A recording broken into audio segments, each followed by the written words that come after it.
Hello Kishan, मैंने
ये कर दो।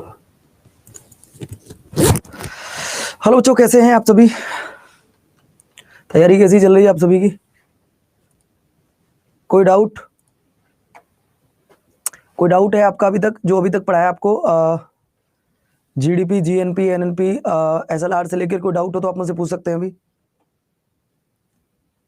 कोई भी डाउट अगर आपका है, जो भी अभी तक आपको पढ़ाया, बैंक से रिलेटेड कोई डाउट हो, जो भी बैंक मैंने अभी तक आपको पढ़ाए हैं, एग्रीकल्चर से रिलेटेड कोई डाउट हो, जो भी सब कुछ कराया उनमें कोई भी डाउट आपका है तो आप मुझसे पूछ सकते हो। आपके पास 2 मिनट का समय है। जब तक आप एक काम कीजिए बच्चों, 4 सवालों का जवाब दे दीजिएगा। SEBI, security exchange board of India, इसकी स्थापना कब हुई थी? मैं ठीक हूँ, बहुत चल, बहुत बढ़िया, बहुत बड़े भाई। चलिए, तो बच्चों आपको बताना, security exchange board of India, इसकी स्थापना कब हुई थी? सर आज मेरा पहला दिन है। तो आपने गलती की है आकर, तो भैया पहला दिन है। ये बैच की तो आज मेरी इस क्लास, बैच की ही लास्ट क्लास है। ये तो गलती वाला विषय हो गया, कोई बात नहीं है। आपको हम बता दें, ये मेरी इस बैच की लास्ट क्लास है, जबकि जो मेरी दूसरी क्लास शुरू होगी वो परसों से शुरू होगी। परसों नहीं, आपकी 4 तारीख से शुरू होगी।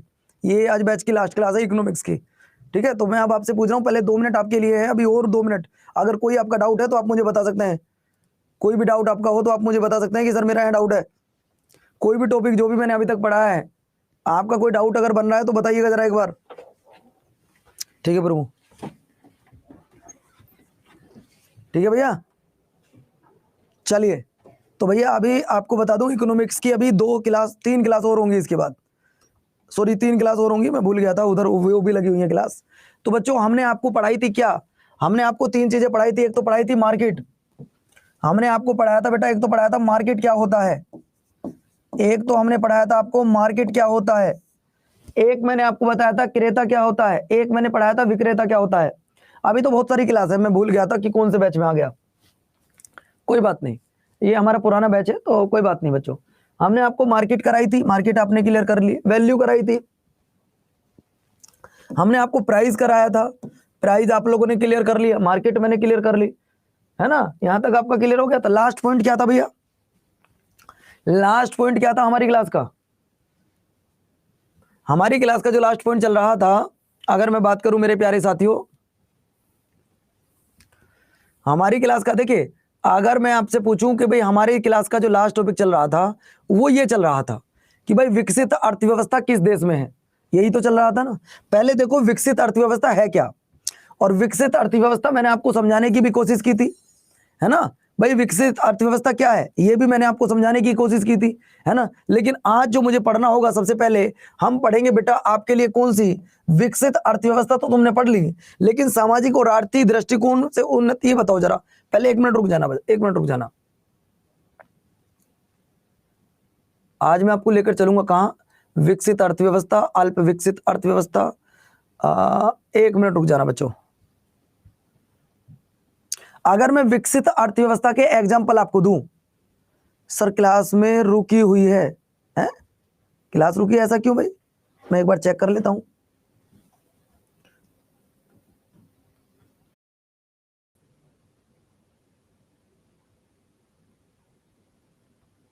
अब बताओ रेसर मनोज, अब सब कुछ क्लियर है ना भाई, अब बताओ सब कुछ क्लियर है।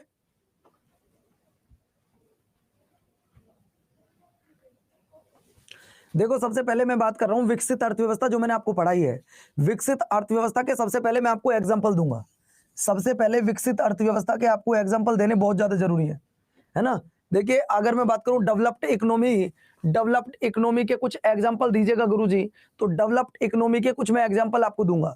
सबसे पहले मेरे प्यारे साथियों, डेवलप्ड इकोनॉमी किन किन कंट्री में है, सबसे पहले अमेरिका, जापान, ब्रिटेन, जर्मनी और आपका फ्रांस, ये ऐसे देश हैं जहां की अगर मैं बात करूं, यहां बेटा पूंजी निर्माण की उच्च दर तथा निम्न जनसंख्या वृद्धि। आप लोगों को पता होगा कि हमारे भारत की जब आप लोग बात करेंगे, अगर आप लोग इंडिया की बात करेंगे, तो बच्चों इंडिया में बर्थ रेट ज्यादा है और डेथ रेट कम है, यानी कि जन्म दर ज्यादा है और मृत्यु दर कम है।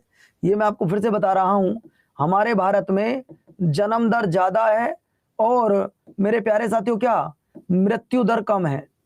अगर ऐसी सिचुएशन आएगी कि जन्म दर ज्यादा होगी और मृत्यु दर कम आएगी, तो ऐसी सिचुएशन में क्या होगा, ऐसी सिचुएशन में क्या होगा बच्चों, ऐसी सिचुएशन ये होगा कि उस कंट्री की पॉपुलेशन बढ़ जाएगी, ऐसी सिचुएशन में ये होगा कि पॉपुलेशन बढ़ जाएगी। लेकिन अगर हम यहां बात करते हैं तो बच्चों यहां पे निम्न जनसंख्या वृद्धि, यहां पे जनसंख्या में इतनी वृद्धि नहीं है, ये रहा ना लो पॉपुलेशन ग्रोथ रेट। लेकिन हमारे यहां पर क्या है बच्चों, हमारे यहां पे जनसंख्या लगातार बढ़ रही है, और पूरे ऑल ओवर वर्ल्ड की बात करूं तो ऑल ओवर वर्ल्ड में इंडिया पहले नंबर पर इस समय आ चुका है, इंडिया इस समय पॉपुलेशन के मामले में पहले नंबर पर आ चुका है बच्चों। अगले पॉइंट पर मैं आपको लेकर चलता हूं बच्चों, अल्प विकसित। अगर मैं अल्प विकसित की बात करता हूं, पहले मैं अपने देश के बारे में बात करूंगा। सबसे पहले देखो भैया अल्प विकसित अर्थव्यवस्था कैसी होती है। अगर मैं अल्प विकसित की बात करता हूं भैया, ये अल्प विकसित कैसी होती है, अंडर डेवलप्ड इकोनॉमी, ये कैसी होती है भैया, अंडर डेवलपिंग कौन सी होती है, देखो भैया आ गया, चाइना भी आएगा।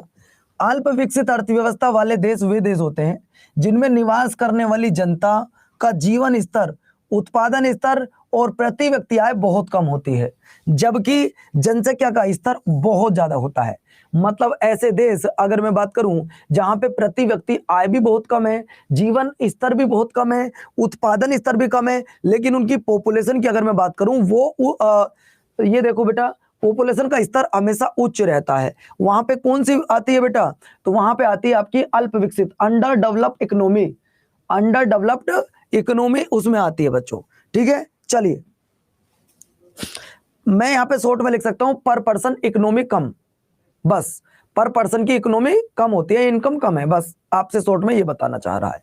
अगला देखो, अगला सवाल आता है, अगर मैं बात करूं दोस्तों इसके एक दो एग्जांपल के दृष्टिकोण से अगर हम देखते हैं, तो सामाजिक आर्थिक दृष्टि से पिछड़ापन, जो अल्प विकसित देश हैं, अगर मैं बात करूं features of under developed economy, तो बच्चों ये सामाजिक आर्थिक दृष्टि से पिछड़ेपन है ना। और अगला पॉइंट आपको बता दूं, उत्पादन एवं उपभोग का निम्न स्तर। जो ऐसी कंट्री हैं उन कंट्रियों में उत्पादन और उपभोग का स्तर भी निम्न है। यहां पे अगर मैं बात करूं तो मेरे प्यारे साथियों देख सकते हैं आप, चाहे आपका सोशल हो, इकोनॉमी हो, बैकवर्डनेस यहां पे, ठीक है भैया, लो लेवल ऑफ प्रोडक्शन, ठीक है बच्चों। चलिए अगले देखिए, अगला पॉइंट आपकी स्क्रीन पर ये रहा। आपको बता दूं मेरे प्यारे साथियों, अल्प विकसित देशों की अगर मैं बात करता हूं सर, इसके एग्जांपल की जब बात आती है तो अल्प विकसित देशों में मेरे प्यारे साथियों आप लिखेंगे कृषि पर ज्यादा निर्भर रहना, कृषि पर ज्यादा निर्भर रहना, यहाँ के देश ज्यादा अनएजुकेटेड रहना, है ना, यहाँ पे बेरोजगारी ज्यादा होना, उच्च जनसंख्या, देखिए जो लोग पढ़े लिखे होते हैं उनके जो बेबी होते हैं वो कम होते हैं, वो 1 या 2 ही बच्चा उनके होते हैं। लेकिन जो आपने देखा होगा ज्यादा पढ़े लिखे नहीं होते, उनके ज्यादा फैमिली में बच्चे भी ज्यादा होते हैं, ये भी आपको मानना पड़ेगा, है ना। लेकिन आजकल ऐसा कुछ भी नहीं है, आजकल ऐसा कुछ भी नहीं है, आजकल सब लोग धीरे धीरे बदल रहे हैं, है ना। तो अगर मैं बात करूं सर, इसका एग्जाम्पल आएगा युगांडा। युगांडा कहां पड़ता है सर? अफ्रीका में, है ना। युगांडा हुआ, बरूंडी हुआ, और मेरे प्यारे बच्चों कहां पर, अगर मैं बात करूं युगांडा हुआ, बरूंडी हुआ, नामीबिया हुआ, ये अफ्रीकन देश है।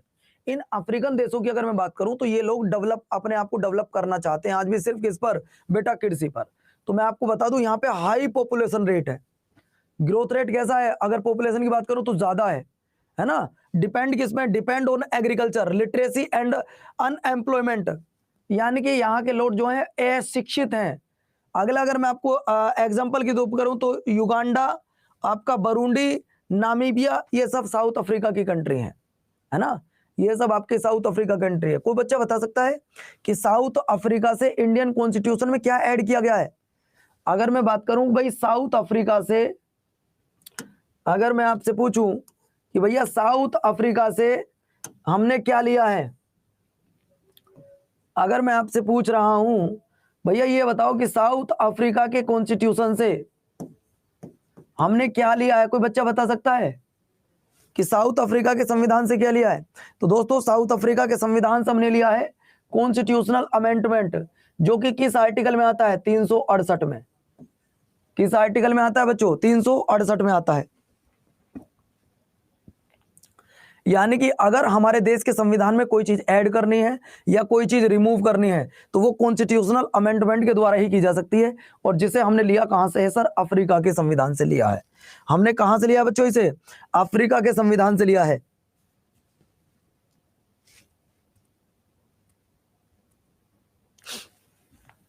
अब आ जाओ बेटा डेवलपिंग इकोनॉमी, यानी कि डेवलप तो नहीं है लेकिन अपने आप को डेवलप करने की कोशिश कर रहे हैं। डेवलप तो नहीं है लेकिन अपने आप को डेवलप करने की कोशिश की जा रही है ना।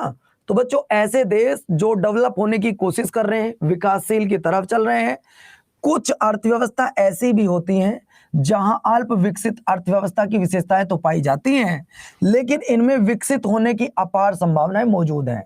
जैसे अर्थव्यवस्था को विकासशील अर्थव्यवस्था कहते हैं।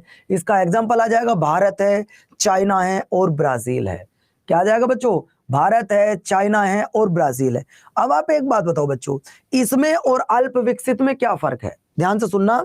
इसमें अगर मैं बात करूं, इसमें अगर मैं बात करूं और आपका अल्प विकसित में, अंडर डेवलप में, अंडर डेवलपिंग, अंडर डेवलप में और डेवलपिंग में क्या फर्क होता है? बेटा फर्क इतना होता है कि यहाँ के लोग जो होते हैं इनकी लिटरेसी रेट बहुत कम होता है। जो अल्प विकसित लोग हैं भाई, देखो जो पढ़े लिखे लोग हैं उन्हें आप थोड़ा सा अगर बताओगे तो वह व्यक्ति काम करना शुरू कर देगा, लेकिन जो व्यक्ति एक तरीके से मैं बोलूं कि बिल्कुल दिमाग से काम करना चाहता ही नहीं, वो कहता कि मुझे जॉब करनी ही नहीं, मुझे सिर्फ एग्रीकल्चर पर ध्यान देना है, तो बच्चों ऐसे देश हो सकता है भविष्य में भी अपना डेवलप ना कर पाए। लेकिन जो लोग विकासशील है, मतलब वो है तो इनके जैसी सभ्यता लेकिन थोड़ा सा अपने आप को विकसित करने की वो सोच रहे हैं, तो बेटा उनमें आंसर आ जाएगा आपका भारत, चीन और ब्राजील। भारत, चीन और ब्राजील आ जाएगा।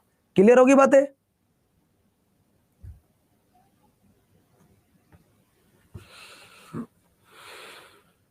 कुछ पूछना है बच्चों? यहां पे इसने यहां कुछ पूछना है? रोहन कुछ पूछना है? अनिता, मीना, मनोज, 1 मिनट रुका हूं, पूछो कुछ पूछना हो तो। अरे सॉरी यार, इस बैच की लास्ट क्लास नहीं है, वो दूसरे की लास्ट क्लास थी यार, इस बैच की नहीं, दूसरे की है। चलो, तो मेरे प्यारे साथियों, मैं आपको बता दूं, अब आती है बात पूंजीवादी अर्थव्यवस्था की। बेटा, पूंजीवादी अर्थव्यवस्था और मिश्रित अर्थव्यवस्था में क्या फर्क होता है, मैं इसका एग्जांपल आपको बड़े प्यारे रूप में समझाने वाला हूं। बच्चों ध्यान रखना, सर ये पूंजीवादी अर्थव्यवस्था क्या होती है, इसके बारे में थोड़ा सा समझा दो। अगर मैं पूंजीवादी अर्थव्यवस्था की बात करता हूं, सर ये होती है कैपिटलिस्ट इकोनॉमी। ये कौन सी होती है बच्चों? इन दोस्तों आपको थोड़ा सा कहना चाहूंगा, पूंजीवादी जो अर्थव्यवस्था होती है बेटा, इस पूंजीवादी अर्थव्यवस्था में जो प्राइवेट लोग होते हैं उनको ज्यादा अपॉर्चुनिटी दी जाती है, मतलब उनको ज्यादा वैल्यू दी जाती है। ये ध्यान रखना, पूंजीवादी जो अर्थव्यवस्था होती है उसमें प्राइवेट लोगों को ज्यादा एक तरीके से, मैं बस इतना कहना चाहूंगा मेरे प्यारे साथियों कि यहाँ पर प्राइवेट लोगों को ज्यादा प्राइवेट ओनरशिप होती है साहब, यहाँ पे लिखा भी है under the private ownership, under the private ownership, बस इतना मैं आपको बताना चाहूंगा। लेकिन बच्चों अगर मैं बात करूं मिश्रित अर्थव्यवस्था की, भाई मिश्रित अर्थव्यवस्था क्या होती है? अब कई बच्चे कहेंगे सर ये मिश्रित अर्थव्यवस्था क्या होती है, जरा इसके बारे में बताइएगा। बच्चों मिश्रित अर्थव्यवस्था में क्या होता है कि गवर्नमेंट, ध्यान रखना, government plus private, government plus private लोग मिलकर काम करते हैं, है ना। अगर मैं आपसे पूछूं ये मिक्स इकोनॉमी क्या होती है, तो बच्चों मिक्स इकोनॉमी में आपकी प्राइवेट लोग एंड गवर्नमेंट लोग मिलकर काम करते हैं, इसी को मिक्स इकोनॉमी कहा जाता है। और इसमें बेटा अगर मैं बात करूं तो मिश्रित अर्थव्यवस्था में सार्वजनिक एवं निजी क्षेत्र का स्वामित्व साथ साथ विद्यमान होता है। मतलब कुछ कंपनियों पर प्राइवेट लोगों की ओनरशिप रहेगी और कुछ कंपनियों पर आपकी इंडियन गवर्नमेंट की ओनरशिप रहेगी। और बच्चों यही क्या कहलाएगी, आपकी मिश्रित अर्थव्यवस्था कहलाएगी। यही आपकी क्या कहलाएगी बेटा, मिश्रित अर्थव्यवस्था कहलाएगी, है ना। तो बच्चों ये बात आपको याद रखना होगा, ये बात आपको याद रखना होगा, ठीक है। अगला देखिए, अगला है मिश्रित अर्थव्यवस्था की। अगर मैं बात करूं तो मिश्रित अर्थव्यवस्था पूंजीवादी अर्थव्यवस्था और राज्य अर्थव्यवस्था को सम्मिलित रूप है ना, ये आपको याद रखना होगा। इसका एग्जाम्पल क्या आता है? एग्जाम्पल है बेटा इसका इंडिया। मिश्रित अर्थव्यवस्था का सुझाव अर्थशास्त्री जॉन मैं, देखो इसे लिखो बेटा, एक साथ लिखा है, मैं यहां लिख देता हूं, जॉन मैनार्ड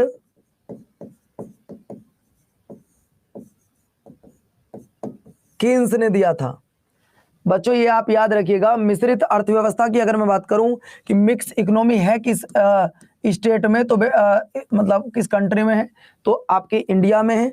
एग्जाम्पल इसका इंडिया आ जाएगा। लेकिन इसका सुझाव किसने दिया था? इसका सुझाव देने वाले का नाम था जॉन मैनार्ड कीन्स। क्या नाम बच्चों? John Maynard Keynes. आपके पास 1 मिनट है, कुछ सोच समझकर पूछना चाहो तो पूछ सकते हो, कुछ भी पूछना चाहो तो पूछ सकते हो। ये रहा भैया आपका एग्जाम्पल लास्ट।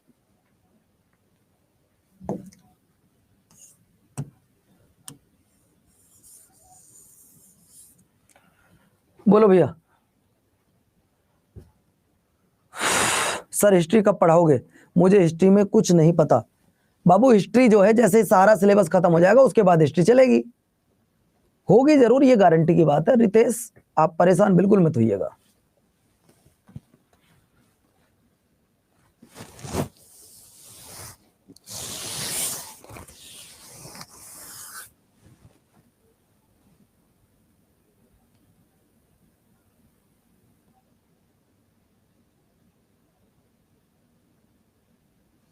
जल्दी बताओ, कोई डाउट है किसी का? मैं फिर 1 मिनट बैठा हूं पूरा आराम से। बहुत मुश्किल लगती है, हाँ है इकोनॉमिक्स यार मुश्किल दोस्त, ये तो याद करना पड़ेगा। समझ में ना आए तो आप मुझसे 10 बार पूछो ना। इको के बाद क्या पढ़ाओगे? हिस्ट्री नहीं यार। इको के बाद क्या शेड्यूल है बच्चों, देख के बताओगे जरा। मनोज इकोनॉमिक्स के बाद में क्या शेड्यूल है, जरा बताओगे आप? इकोनॉमिक्स के बाद में क्या शेड्यूल है, जरा बताओगे एक बार? No sir, no any doubt. आप मुझे बताओ, जब आप कंप्यूटर, ठीक है तो कंप्यूटर पढ़ा देंगे बेटा। मोहम्मद रिजवान जो भी होगा ना आपके शेड्यूल में, मैं वही पढ़ाऊंगा, मैं उससे अलग नहीं पढ़ाऊंगा। जो मेरे एक शेड्यूल में होगा, मतलब जो हमने आपको शेड्यूल दिया उसी के आपको पढ़ाया जाएगा। आपको कोई भी ना तो अपनी तरफ से ऐड किया जाएगा और ना ही बच्चों कुछ।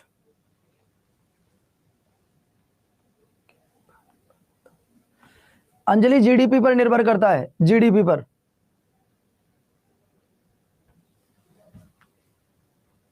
अपनी जीडीपी पर। अब बच्चों बात आती है कि सर अर्थव्यवस्था के प्रकार कितने होते हैं। अगर मैं बात करूं सर अर्थव्यवस्था के प्रकार, एक सेकंड वेट करना बच्चों।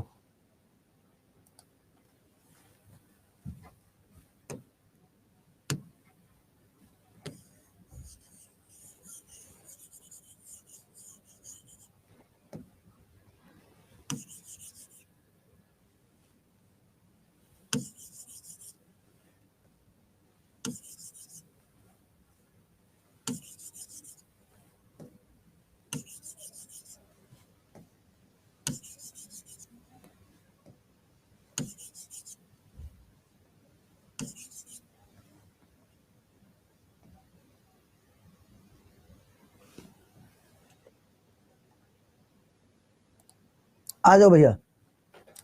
तो दोस्तों मेरा कहने का मतलब सिर्फ आपसे इतना था, मैं आपको लेकर चलता हूं यहाँ पे जो अर्थव्यवस्था के क्षेत्र हैं। सर अर्थव्यवस्था के क्षेत्र कौन कौन से हैं ये बताओ जरा। अगर मैं अर्थव्यवस्था की बात करूं तो अर्थव्यवस्था को कितने पार्टों में डिवाइड किया गया है। अर्थव्यवस्था को 3 पार्टों में डिवाइड किया गया है। उन 3 पार्टों में पहला है आपका प्राथमिक क्षेत्र, जिसे हम लोग प्राइमरी सेक्टर बोलते हैं। जिसे हम लोग क्या बोलते हैं बेटा, जिसे हम लोग प्राइमरी सेक्टर बोलते हैं। और इसके बाद में मैं आपको बता दूं मेरे प्यारे साथियों, जो आपकी अर्थव्यवस्था होती है इसका जो सेकंड पार्ट होता है या द्वितीय क्षेत्र होता है, जिसे हम लोग सेकेंडरी सेक्टर बोलते हैं। क्या बोलते हैं, जिसे हम लोग सेकेंडरी सेक्टर बोलते हैं। और जो आपका होता है तृतीय, उसे हम टेरिटरी सेक्टर बोलते हैं बच्चों। क्या बोलते हैं, जिसे हम लोग टेरिटरी सेक्टर बोलते हैं, तृतीयक क्षेत्र बोलते हैं। ये आप ध्यान से सुन लीजिएगा। तो अर्थव्यवस्था के जो प्रकार होते हैं, तो मेरे प्यारे बच्चों अर्थव्यवस्था के 3 प्रकार होते हैं, प्राथमिक, द्वितीय और तृतीयक। बहुत बढ़िया मनोज, कोई दिक्कत नहीं है। अब जय कई बच्चे पूछ रहे हैं सर मेरी मदद कर दो। हाँ भाई मोहम्मद रिजवान, मैं आपकी क्या मदद करूं दोस्त। मैं तो हर बच्चे की मदद करता हूं, आपकी भी करूंगा। बताओ क्या मदद करूं आपकी।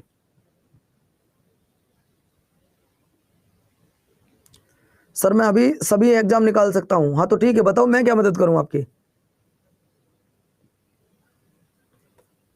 मुझसे क्या मदद चाहते हो। आपने कहा गुरुजी मेरी मदद, अच्छा गाइडेंस, ओके। तो बाबू वो क्लास के बाद कर लें। अयूब मेरी, आंसू भाई मेरी तबीयत तो थोड़ी अभी ऐसी चल रही है यार, ठीक ही नहीं है, आपको तो पता है। लेकिन कोई नहीं यार, तबीयत तो होती रहेगी बेटा। अब हम ये पढ़ेंगे सर प्राइमरी सेक्टर क्या होता है।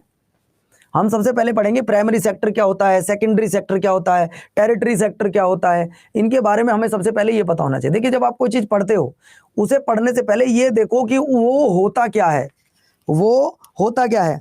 अगर आपको ये पता है कि वो होता क्या है, तो तुम्हारे पढ़ने का फायदा है। और आप पढ़ भी रहे और तुम्हें ये नहीं पता कि वो होता क्या है, तो बेटा पढ़ने का कोई भी बेनिफिट नहीं है। ये आप याद रखना, ये आप याद रखना कि पूरा पढ़ने के बावजूद भी ना पता हो ना कि क्या करना, तो बेकार है तुम्हारा पढ़ना। आओ जरा, अगर मैं आपको लेके चलता हूं बेटा प्राथमिक क्षेत्र कौन से होते हैं। भाई ये जो आपके प्राथमिक क्षेत्र होते हैं, जो प्राइमरी सेक्टर होते हैं, प्राइमरी सेक्टर में हम किस किस को रखते हैं। अगर मैं प्राइमरी सेक्टर की बात करता हूं, तो प्राथमिक क्षेत्र में उन उत्पादन इकाइयों को शामिल किया गया है जो प्राकृतिक संसाधनों के दोहन से प्राप्त होते हैं। जैसे कि आप इसका एग्जाम्पल क्या दे सकते हो बेटा, आप इसका सबसे बढ़िया एग्जाम्पल एग्रीकल्चर दे सकते हो। आप इसका सबसे बढ़िया एग्जाम्पल फार्मिंग दे सकते हो, एग्रीकल्चर सबसे अच्छा रहेगा। कृषि मतलब बात तो वही है। तो दोस्तों आप इसका जो एग्जाम्पल दे सकते हो वो क्या दे सकते हो साथियों, एग्रीकल्चर दे सकते हो। इसका एग्जाम्पल क्या दे सकते हो बच्चों, आप एग्रीकल्चर दे सकते हो। मतलब प्राथमिक क्षेत्र में उन उत्पादन इकाइयों को शामिल किया जाता है जो प्राकृतिक संसाधनों के दोहन से प्राप्त की जा सकती हैं, है ना। बहुत बढ़िया, जो भी नेचर से मिल रहा है वो सब प्राकृतिक में आता है। बिल्कुल सही बात है यार, शॉर्ट में आपने इतना लिख दिया, बहुत बढ़िया। अगर मैं आपको लेकर चलता हूं इसके एग्जाम्पल की, अगर हम बात करते हैं तो भैया एग्जाम्पल देखो इसके कितने सारे एग्जाम्पल हैं। अगर मैं बात करूं भाई नोट्स कैसे बनाए, तो नोट लिख लीजिएगा। नोट्स कोई बच्चा नए बना रहा हो तो यहां से बनाओ। अगर कोई बच्चा नोट्स बनाना चाह रहा हो तो बेटा वो इकोनॉमिक्स के यहां से नोट्स बनाए। बेटा आपको लिखना टाइप ऑफ इकोनॉमी, या अर्थव्यवस्था के कितने प्रकार होते हैं, तो 3 प्रकार में इन्हें बांटा गया है। पहला प्राइमरी सेक्टर होता है, दूसरा सेकेंडरी सेक्टर होता है, और तीसरा आपका टेरिटरी सेक्टर होता है। इन 3 पार्टों में डिवाइड किया गया है। और 3 पार्टों में सबसे पहले जब आपने पढ़ा प्राइमरी सेक्टर, तो प्राइमरी सेक्टर में उनको शामिल किया गया है जिन्हें प्राकृतिक संसाधनों से प्राप्त किया जा सकता है ना। चलो तो बच्चों आपको मैं बता दूं, सबसे पहले आप देखेंगे कृषि, आप देखेंगे पशुपालन, मछली पालन, खनन, वानिकी, इन चारों को रखा गया है प्राथमिक क्षेत्र में, है ना। लिखो जल्दी से इसे नोट करके एक बार। बस दो आप याद रखना, बस दो, और कुछ याद करना मत करना, एग्रीकल्चर और एनिमल हस्बेंड्री, आप दो याद रखना बच्चों, बस एनिमल हस्बेंड्री और बच्चों आपका एग्रीकल्चर। बच्चों अगर कहीं पर ध्यान रखना, अगर मैं आपसे पूछूं भाई मिश्रित खेती क्या होती है, बच्चों मैं आपसे पूछ रहा हूं मिश्रित खेती क्या होती है?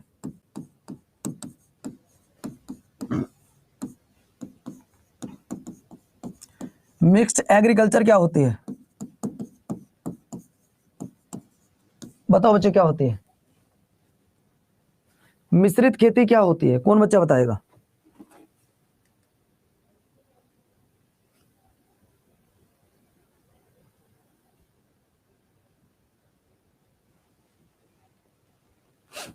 बोलो भैया मिश्रित खेती क्या होती है?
बोलो भैया। बच्चों मैं आपको बता दूं, देखिए मिश्रित खेती क्या होती है, बहुत से बच्चे नहीं जानते, मैं आपको लिख देता हूं यहाँ पे, खेती के साथ में जो पशुपालन करता है, खेती के साथ में पशुपालन करना ही क्या कहलाता है बच्चों? मिश्रित खेती कहलाता है। खेती के साथ में जो पशुपालन करना होता है वो मिश्रित खेती कहलाता है, ये आपको याद रखना होगा। खेती के साथ में पशुपालन करना, आप लोग बता रहे हैं कि सर जी एक खेती के साथ दूसरी खेती कर लो ना, खेती के साथ में पशुपालन करना यानी कि एग्रीकल्चर प्लस एनिमल हस्बेंड्री जो होती है वो आपकी मिक्स्ड इकोनॉमी कहलाती है। उम्मीद करता हूं शायद आप समझ गए होंगे, है ना? अब एक बच्चा बोल रहा है कि सर जिसमें हम आलू के साथ टमाटर बो दें, नहीं, आपको मैंने बताया कि जहां पर आप agriculture plus animal husbandry in दोनों को एक साथ कर दोगे तो बच्चों वो आपकी मिक्स एग्रीकल्चर हो जाएगी। क्या हो जाएगी? Mix agriculture. आप आ जाओ सेकेंडरी पार्ट कौन सा है। जब मैं आपको सेकेंडरी की पार्ट की तरफ लेकर चलता हूं तो बच्चों उसे पहले पढ़ो एक बार, आपको समझ में आएगा, नहीं समझ में आएगा तो मैं आपको बताऊंगा, नहीं समझ आएगा तो मैं आपको बताऊंगा, एक बार पढ़ो पहले इसे।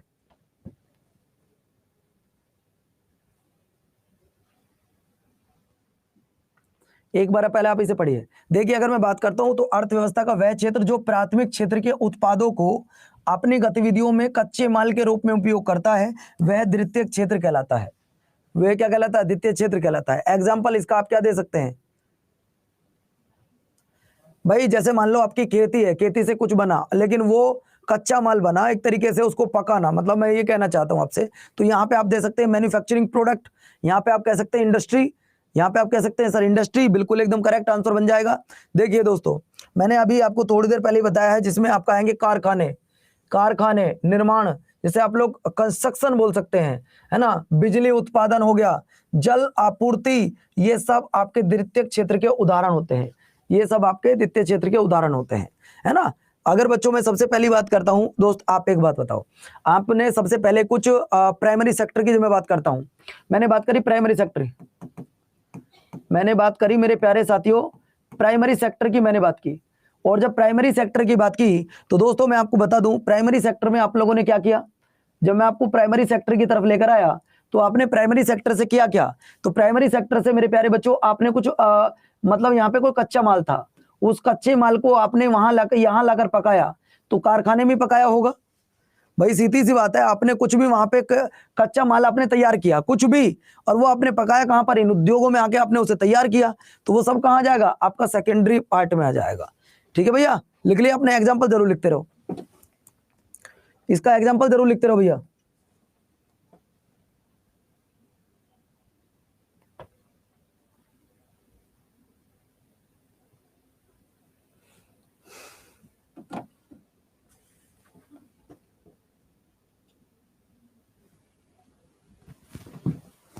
हो गया भैया?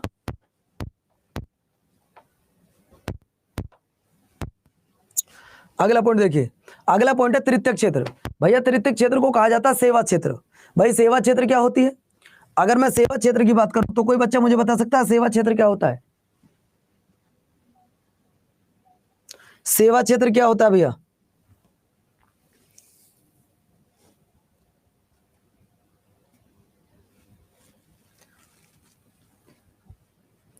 देखिए सेवा क्षेत्र में आपका क्या क्या आ सकता है? गवर्नमेंट जॉब आ सकता है, आपका हॉस्पिटल हो सकता है, टीचिंग हो सकती है। मतलब मैं आपको बताऊं तो मेरे प्यारे साथियों, आप चाहो तो इसके एग्जाम्पल लिख सकते हो। देखिए परिवहन हो सकता है, शिक्षा हो सकती है, बैंकिंग हो सकती है, बीमा, होटल, चिकित्सा, पर्यटन, सरकारी प्रशासन, वित्त इत्यादि इसके एग्जाम्पल है। आप चाहो तो देखो कुछ करना मत करना, लेकिन इसके एग्जाम्पल जो मैं आपको बताता हूं उन एग्जाम्पल को आप अपने दिमाग में जरूर बैठा लेना। जो भी मैं आपको पढ़ाता हूं उनके बस एग्जाम्पल आप अपने दिमाग में बिठा लेना, आपका काम बन जाएगा।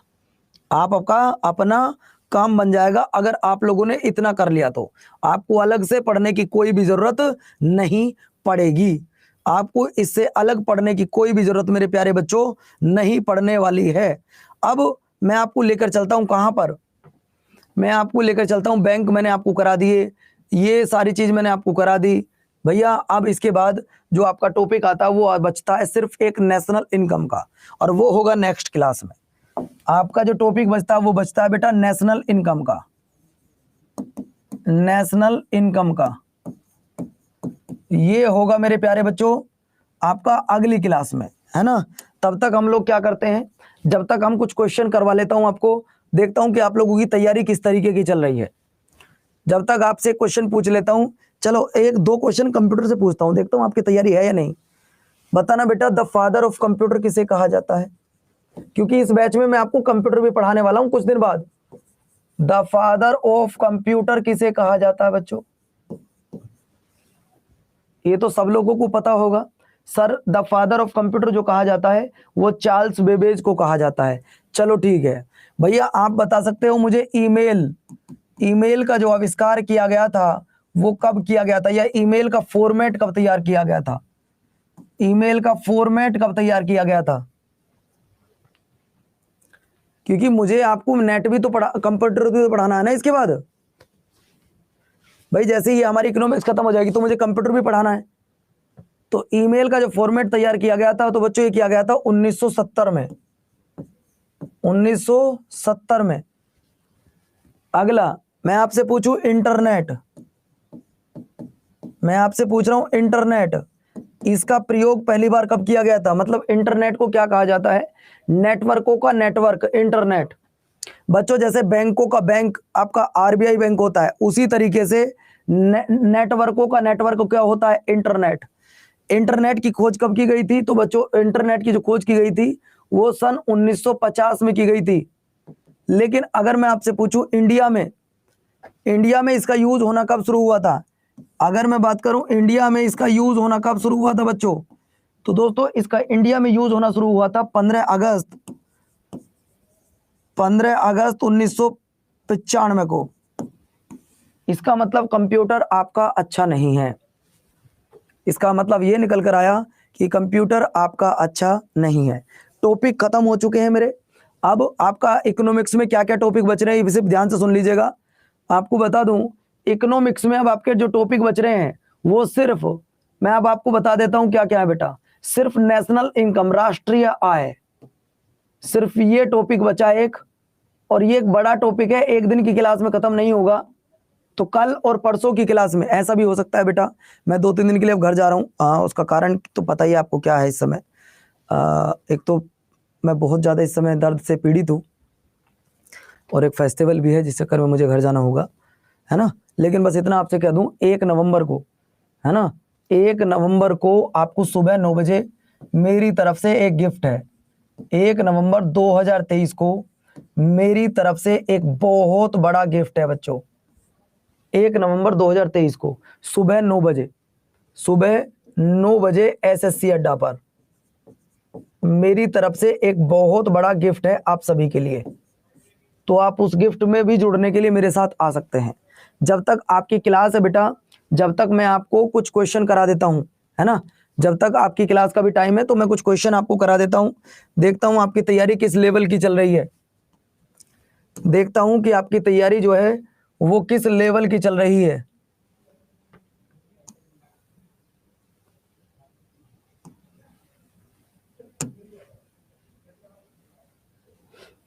बच्चों मैं आपकी क्लास में आपसे कुछ आर्टिकल पूछ लूं, किसी बच्चे को कोई प्रॉब्लम तो नहीं है?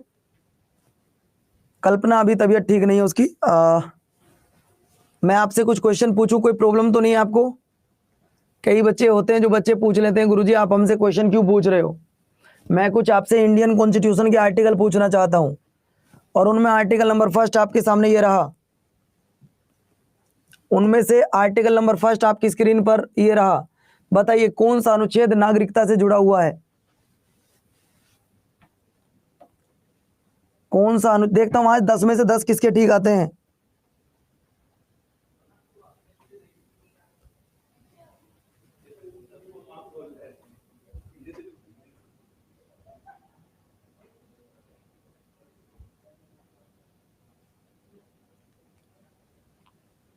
बच्चों अगर मैं बात करता हूं तो नागरिकता से जुड़ा हुआ 5 से 11 है, और पूरे भारत में सिंगल सिटीजनशिप है।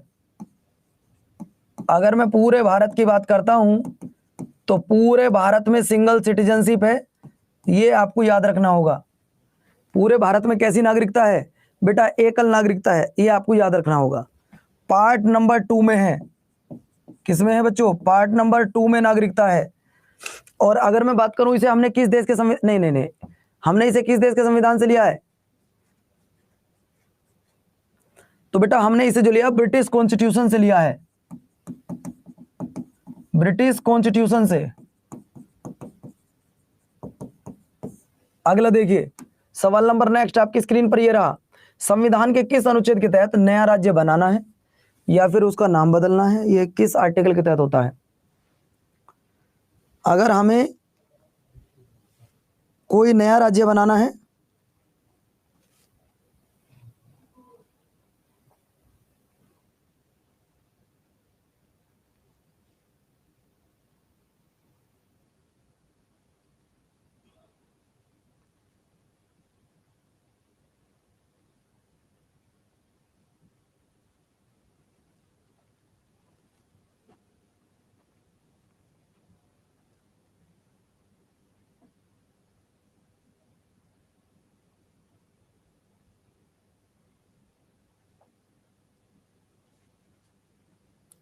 बोलो भैया।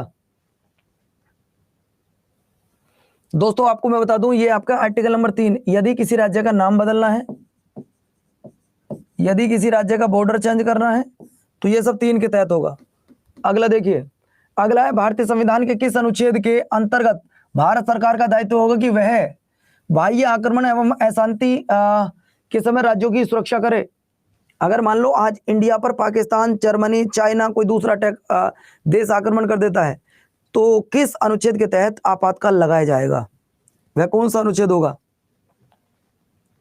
तो बच्चों ये बात ध्यान रखिएगा कि अगर ऐसी सिचुएशन आ जाए तो हमारे देश के जो राष्ट्रपति हैं वो अनुच्छेद 352 के तहत आपातकाल लगा सकते हैं, और ऐसा भारत में आज तक 3 बार हो चुका है।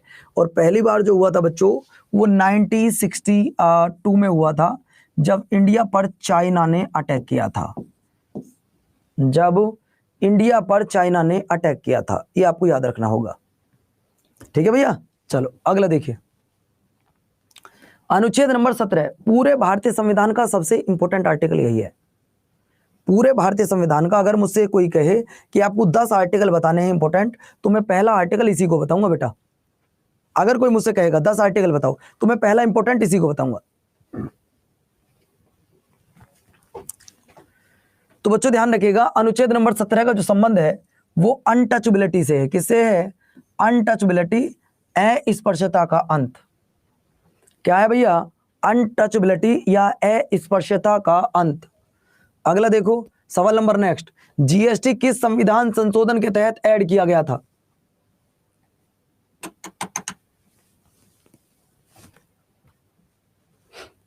जीएसटी किस संविधान संशोधन के तहत ऐड किया गया था?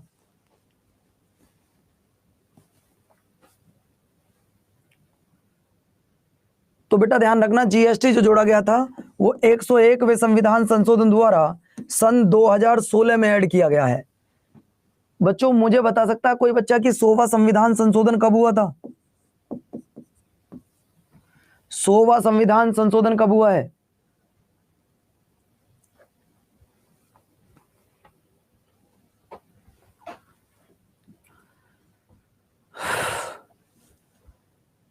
सोवा संविधान संशोधन कब हुआ है?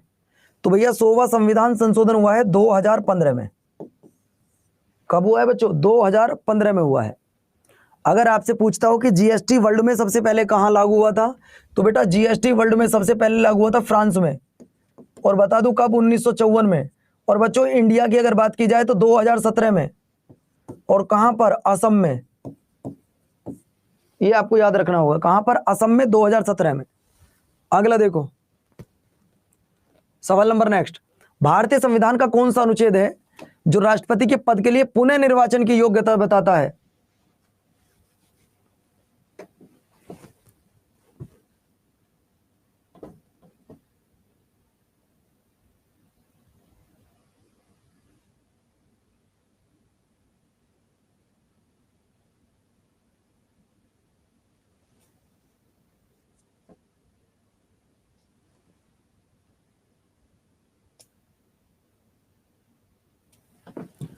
पुनः निर्वाचन की योग्यता निर्धारित करता तो बेटा वो है आपका 57। अगला देखो, मैं 10 सवाल कराऊंगा बस आपको। कानून की नजर में सब समान है, ये कौन सा आर्टिकल बोल रहा है? इक्वलिटी बिफोर लॉ किस आर्टिकल में आता है, ये आपको बताना है।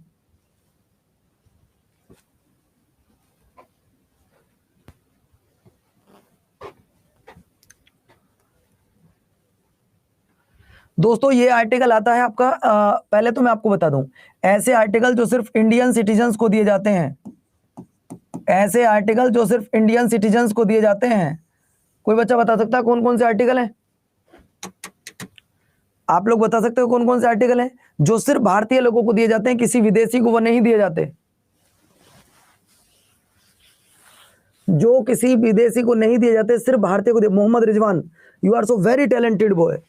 15, 16, 19, 29 और 30 ये वो आर्टिकल हैं जो सिर्फ भारतीय लोगों को दिए जाते हैं, विदेशियों को ये नहीं दिए जाते। बच्चों अगर हमारे देश में इमरजेंसी लगी हो तो कौन सा ऐसा आर्टिकल है जो कभी खत्म नहीं होता? अगर हमारे देश में इमरजेंसी लगी हो तो कौन सा ऐसा आर्टिकल है जो इमरजेंसी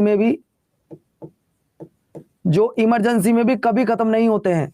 वो कौन से आर्टिकल है? तो वो 2 आर्टिकल हैं, और वो 2 आर्टिकल हैं बेटा, एक तो आपका 20 है और एक आपका 21 है। ये 2 आर्टिकल हैं।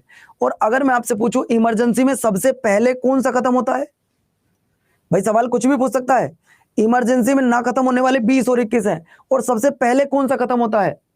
तो बेटा ध्यान रखना, सबसे पहले खत्म होता है इमरजेंसी में, वो 19 है। कौन सा है बच्चों आपका? 19 है। जीने का अधिकार आपका कभी खत्म नहीं होगा, ये आपको याद रखना होगा, है ना। ये भारतीय नागरिकों को दिए जाएंगे। ये एक समान कानून है, इसमें धर्म, जाति, लिंग के आधार पर कानून है। 16 की बात करूं तो अवसर की समानता है। 17 की बात करूं तो अनटचबिलिटी है। 17 की बात करूं तो अनटचबिलिटी है। बात क्लियर होगी दोस्तों? अगला सवाल देखिए, 10 करवाने बस। इंटरनेट की पहुंच को देखिए, इंटरनेट चलाना और इंटरनेट को सही तरीके से यूज करना, उसे गलत वे में यूज ना करना, ये हमारा एक मौलिक अधिकार है यार। ये किस आर्टिकल में दिया गया है सर? 19 में क्या दिया गया है? अनुच्छेद नंबर 19 में दी गई है अनिता 6 प्रकार की स्वतंत्रता, घूमने का अधिकार और रहने का, बसने का अधिकार, सम्मेलन करने का अधिकार। और जब लॉकडाउन लगा ना, ये सारे अधिकार आपके खत्म हो गए थे। बताओ बच्चों, तो आपका आंसर जो बच्चे 123 दे रहे हैं उन्हें बता दूं, 123 में ऑर्डिनेंस है, अध्यादेश। ये तो होगा नहीं, बिल्कुल भी ये तो बिल्कुल नहीं होगा। तो सही आंसर क्या होगा भैया? सही आंसर होगा आपका अनुच्छेद नंबर 19। सही आंसर आपका क्या होगा? अनुच्छेद नंबर 19। बहुत बढ़िया। अगला सवाल देखिए, सवाल नंबर नेक्स्ट। भारतीय संविधान के किस अनुच्छेद में उच्चतम न्यायालय के परामर्श से राष्ट्रपति सलाह ले सकता है? वो ये कहना चाहता है। देखिए हमारे देश में एक ही चीज तो फ्री मिलती है और वो है सलाह। आप जानते हैं कि हमारे देश में सिर्फ एक चीज फ्री मिलती है और वो है सलाह, बाकी कुछ फ्री नहीं मिलता। आपको मैं इन चारों के बारे में बताता हूं क्या क्या है। देखो यहां पे सलाह ले सकते हैं, और ऐसा आज तक भारत में 5 बार हो चुका है। ऐसा भारत में आज तक 5 बार हो चुका है, 5 टाइम ऐसा हो चुका है कि जब सुप्रीम कोर्ट के मुख्य न्यायाधीश से राष्ट्रपति ने सलाह ली हो। अनुच्छेद नंबर 123 कहता है अध्यादेश, अनुच्छेद नंबर 123 कहता है आपका अध्यादेश, 51 कहता है आपका अंतरराष्ट्रीय संधि, अंतरराष्ट्रीय संधि, और बच्चों 76 कहता है महान्यायवादी, महान्यायवादी। मैंने आपसे 10 सवाल के लिए बोला था, ये सवाल आपका होमवर्क है बच्चों। बताओ इसका आंसर क्या आएगा, बताओ इसका आंसर क्या आएगा। पहले ये बताओ बच्चों कि अभी 1-2 दिन आपकी अगर क्लास नहीं चलेगी तो परेशान मत होना कि हमारी क्लास क्यों नहीं चल रही है, क्या हुआ, कैसे हुआ, कहाँ गए पवन सर, हमें छोड़ गए, हमारा सिलेबस नहीं हुआ। तो मैं आपको बता रहा हूँ कि मैं अभी 2-3 दिन डॉक्टर के पास रह सकता हूँ, अभी मैं बता रहा हूँ, हो भी सकता है ऐसा, नहीं भी हो सकता है, वो तो आज रिपोर्ट आएगी मेरी तब पता लगेगा। तो अगर ऐसा होता है तो परेशान मत होइएगा, ठीक है बच्चों, अपना ध्यान रखिएगा। और सर सिलेबस आपका खत्म कर दूंगा शशांक, परेशान मत हो, बिल्कुल प्यार से खत्म करूंगा, है ना। तो नमस्कार, धन्यवाद, अपना ध्यान रखिए, अपनों का ध्यान रखिए, खुश रहिए, हमेशा मस्त रहिए। और किसी का कोई भी डाउट हो, जैसे मोहम्मद रिजवान का एक क्वेश्चन है, सर गाइडेंस दे दीजिएगा थोड़ी बहुत। भैया उसके लिए थोड़ा सा मैं आपसे समय लूंगा और 1-2 दिन का, और समय लेकर आपको तब बताऊंगा नेक्स्ट क्लास में। मोहम्मद रिजवान आप बिल्कुल परेशान मत होना, मैं अगली क्लास में जब आपसे मिलूंगा तो आपकी इन बातों पर चर्चा जरूर करी जाएगी, ठीक है भैया। तो आप अपना ध्यान रखिए, अपनों का ध्यान रखिए, ठीक है बच्चों, बाय बाय। कल YouTube पे तो क्लास होगी, कोई दिक्कत नहीं है, होगी क्लास।